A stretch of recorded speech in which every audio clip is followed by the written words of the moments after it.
Hello दोस्तों, स्वागत है आपका फिर से एक नई कहानी में जिसका शीर्षक है लालच एक बुरी बला है। अगर आप चैनल में पहली बार हैं तो सब्सक्राइब और लाइक जरूर करें। तो चलिए शुरू करते हैं कहानी को। बहुत पुरानी बात है। एक गांव में शेखर नाम का एक व्यक्ति रहता था। वह बड़ा मेहनती था, किंतु गांव में कोई रोजगार नहीं था। उसने सोचा कि मैं शहर चला जाता हूँ, वहाँ मुझे मेरी योग्यता अनुसार मेहनत के पैसे मिल जाएंगे। यह सोचकर शेखर एक दिन अपने गांव से शहर की ओर चल दिया। शहर बहुत दूर था। चलते चलते शेखर थक चुका था। शेखर इतना थक गया था कि अब उससे बिल्कुल भी चला नहीं जा रहा था और वह थक कर वहीं बैठ गया। तभी शेखर ने देखा कि वहां से कुछ दूरी पर एक झोपड़ी है और झोपड़ी में एक घोड़ा बंधा हुआ है। शेखर ने सोचा, क्यों ना इस घोड़े को किराए पर ले लूं और इसी से शहर चला जाता हूं। शेखर जैसे तैसे झोपड़ी पर पहुंचा।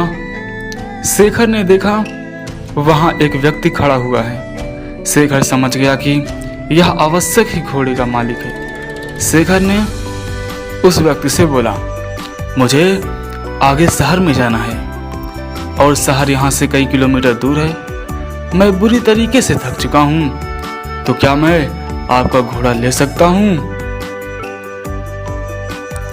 इस पर घोड़े का मालिक झुझलाते हुए बोला, तुम्हें क्या मैं घोड़ा ऐसे ही दे दूं? शेखर बोला, मैं आपसे घोड़ा फ्री में नहीं लूंगा, इसके बदले में आपको घोड़े का किराया दूंगा। घोड़े का मालिक बोला, मैं तुम्हें घोड़ा किराए पर दे तो सकता हूं, किंतु मुझे अभी दूसरे गांव जाना है।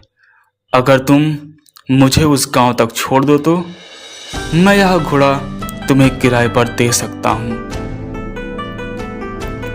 शेखर झट से तैयार हो गया। शेखर घोड़े पर बैठ गया और घोड़े का मालिक पीछे। गर्मी के दिन थे, बहुत तेज धूप थी।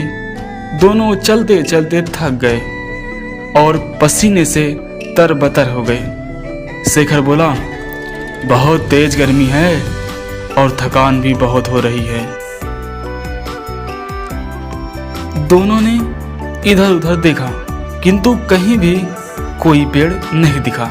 तभी शेखर घोड़े से उतरा और घोड़े के ही छांव में बैठ गया। शेखर थोड़ी देर से घोड़े की छांव में आराम कर पाया था कि यह सब देखकर घोड़े का मालिक बुरी तरीके से जल गया। घोड़े का मालिक बोला, मैंने तुम्हें घोड़ा किराए पर दिया है, उसकी छाया किराए पर नहीं दी। तुम हटो यहाँ से, इस छाया पर मेरा अधिकार है और मैं यहाँ आराम करूंगा। यह सुनकर शेखर बोला, महानुभाव, आप यह कैसी बात कर रहे हैं? मैंने अगर घोड़ा किराए पर लिया है तो उसकी छाया पर भी मेरा ही अधिकार है। अगर आप चाहें तो आप भी इस छाया में मेरे साथ बैठकर आराम कर सकते हैं। लेकिन घोड़े का मालिक बड़ा जिद्दी था। वह बोला, अरे नहीं नहीं, इस छाया पर सिर्फ और सिर्फ मेरा अधिकार है और मैं ही इसकी छाव में बैठूंगा। तुम हटो वहां से। इतनी छोटी सी बात पर दोनों में जोर जोर से बहस होने लगी और बात तू मैं से हाथापाई पर आ गई। दोनों एक दूसरे से झगड़ने लगे और एक दूसरे पर लात घुसे बरसाने लगे। सुनसान जंगल में उनके बीच बचाव करने वाला भी कोई नहीं था। दोनों की लड़ाई देखकर घोड़ा भड़क गया और वहां से भाग गया। थोड़ी देर बाद जब घोड़े के मालिक ने घोड़े को देखा तो वह कहीं दिखलाई नहीं दिया। यह देखकर घोड़े का मालिक बोला, अरे मेरा घोड़ा कहाँ चला गया? वह तो अभी नया है, उसने ठीक से घर भी नहीं देखा, पता नहीं वह कहाँ गया और अब मैं उसे कैसे ढूंढूं? तभी शेखर बोला, अच्छा हुआ, तुम जैसे लोगों के साथ ऐसा ही होना चाहिए। अभी तुम छाया के लिए परेशान हो रहे थे, अब घोड़े की काया के लिए परेशान होना।